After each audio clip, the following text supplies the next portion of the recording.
6 feet है। ना बाबा ना, ऊंचाई से नीचे देखने पर मुझे चक्कर आते हैं।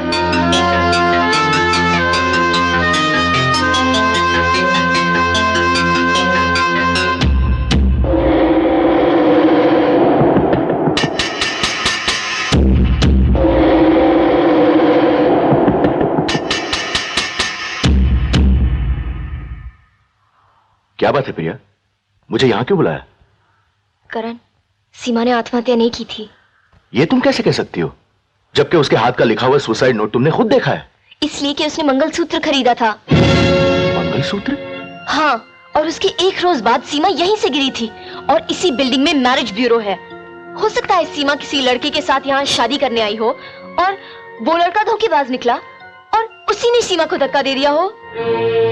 चलो मान लिया कि उस लड़के ने सीमा को धक्का दे दिया, मगर सवाल यह उठता है कि सीमा चुपकर शादी क्यों करना चाहती थी। दूसरी बात, रजिस्टर मैरिज के लिए 1 महीना पहले अर्जी करनी पड़ती है। मैं रजिस्टर देख चुका हूं। मैरिज ब्यूरो में सीमा चोपड़ा के नाम की कोई एप्लीकेशन नहीं है। और तीसरी बात यह है कि सीमा के पर्स से हमें कोई मंगलसूत्र नहीं मिला। अब तुम बताओ, वो यहां शादी करने आई थी या आत्महत्या करने? आत्महत्या करनी थी तो वो खुद को गोली मार सकती थी, जहर खा सकती थी, मगर ऊंचाई से कभी नहीं कूद सकती थी, क्योंकि सीमा को ऊंचाई से डर था। नीचे देखते ही उसे चक्कर आने लगते थे। वो तो स्विमिंग पूल में 6 फीट की ऊंचाई से भी नहीं कूद सकती थी। इंक्वायरी खत्म हो चुकी है, अब मैं तुम्हारी कोई मदद नहीं कर सकता। प्लीज करण, सीमा की खूनी को पकड़ने में मेरी मदद करो। इस वक्त कोई भी मेरा साथ नहीं दे रहा। ठीक है, मैं ऑफिशियली तो कुछ नहीं कर सकता, मगर जाती तौर पे तुम्हारा साथ देने के लिए तैयार हूं। अब मैं जैसा कहूं वैसा तुम करो। सबसे पहले तुम्हें यह मालूम करना होगा कि सीमा किस किस से मिलती थी। मैंने एक बार उससे पूछा भी था कि वो लड़का कौन है जिससे तुम प्यार करती हो, लेकिन उसने यह कहकर टाल दिया कि वक्त आने पर बताऊंगी। मगर कोई तो जरूर है जिससे वो प्यार करती थी, जिससे वो शादी करना चाहती थी। क्या तुम्हें किसी लड़के पर शक है जो सीमा का बॉयफ्रेंड हो सकता है? कॉलेज के बाहर का तो मुझे पता नहीं, लेकिन कॉलेज में रवि के साथ उसका मिलना जुलना था। कौन रवि? वो हमारा क्लासमेट है। तुम बता सकती हो मुझे रवि कहाँ मिलेगा? वो शाम को लाइब्रेरी में मिलेगा। थैंक्स अंजलि।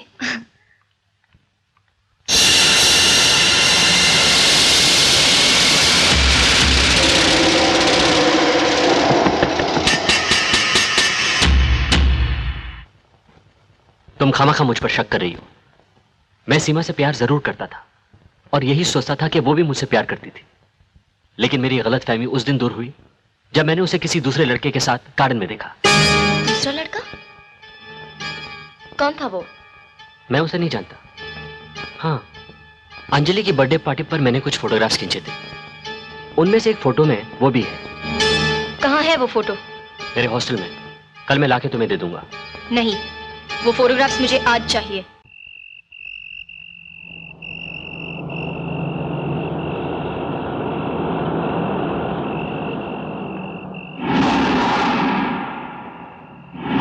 तुम यहीं ठहरो, मैं ऊपर जाके फोटोग्राफ्स लेके आता हूँ। मैं भी चलती हूँ।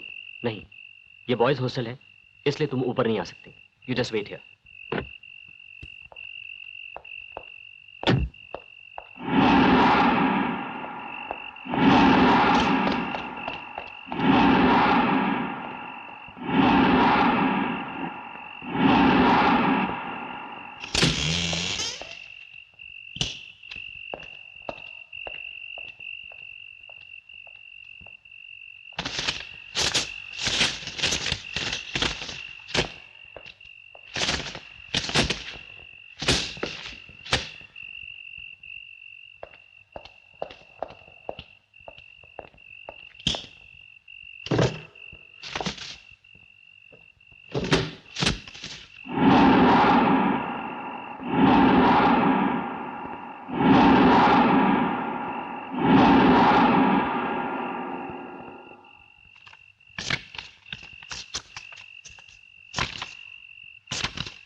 साइन कर इस पे। You bastard! साइन कर इस पे। पकड़। साइन कर इस पे। साइन कर। साइन कर। एक्सक्यूज मी, सुनिए, रवि शुक्ला का कमरा कौन सा है? Room number 65। Thank you.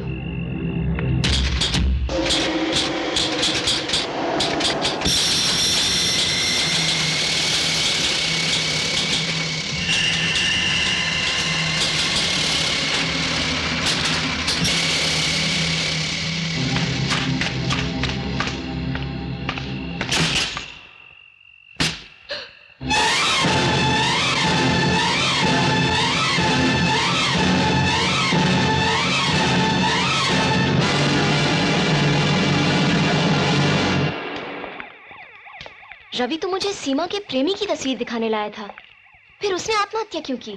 उसने झूठ कहा था। उसके पास ऐसी कोई तस्वीर नहीं थी। रवि ने खुद अपने सुसाइड नोट में कबूल किया है कि वो सीमा का प्रेमी था और कातिल भी। और जब तुम उसके साथ यहां आई तो वो डर गया कि कहीं वो पकड़ा ना जाए, और उसी डर की वजह से उसने आत्महत्या कर ली। प्रिया, तुम्हारा शक बिल्कुल सही था। सीमा का प्रेमी ही सीमा का कातिल था।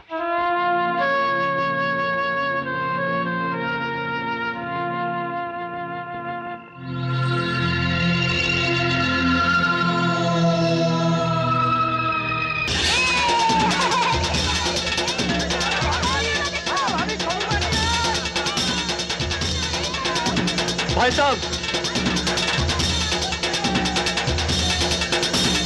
भाई साहब, भाई साहब, मुझे माफ कर दो। मुझे मेरे किए की सजा मिल गई।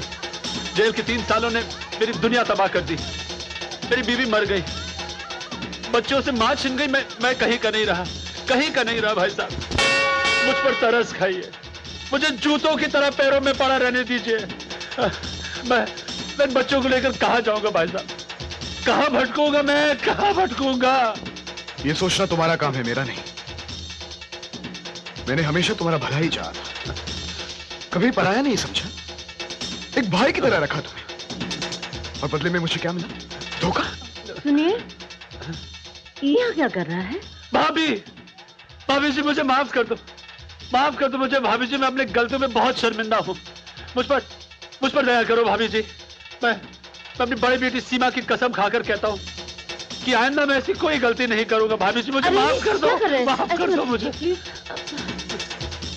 सुनिए, इसे माफ कर दीजिए। हाँ। इंसान से गलती हो ही जाती है। लेकिन शोभा, देखिए, कोई अपने बच्चों की कसम खाकर झूठ नहीं कहेगा, और इसके आंसू बता रहे हैं ये सुधर गया है। ये मेरा विश्वास है। ठीक है, तुम कहती हो तो मैं मान लेता हूँ। भाभी जी, अरे क्या कर रहे हैं आप? चलो। Good morning sir. Good morning. सुनो, यस सर। यूजीसी केमिकल्स का वो कंसाइनमेंट भेज देना, और वो टेंडर भी भर देना। Okay, good morning. हाँ, दिशा है, ये मदन है, हमारे पुराने मुलाजिम। नमस्कार। आज से ये तुम्हारे साथ काम करेंगे। Okay, come on. शुक्रिया। आओ मदन।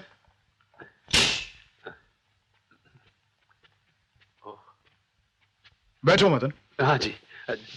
वहां नहीं, कुर्सी पर बैठ जाओ।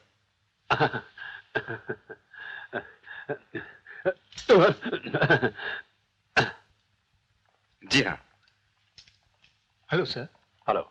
लेकिन मदन साहब, गवर्नमेंट इस तरह के प्रोजेक्ट अप्रूव नहीं करती। नामुमकिन को मुमकिन करवाना मेरा काम है। तुम वैसे ही करो जैसे मैं कहता हूं। Good morning sir. Hello, how are you? और इस फॉर्म पर शर्मा साहब के सिग्नेचर करवाइए।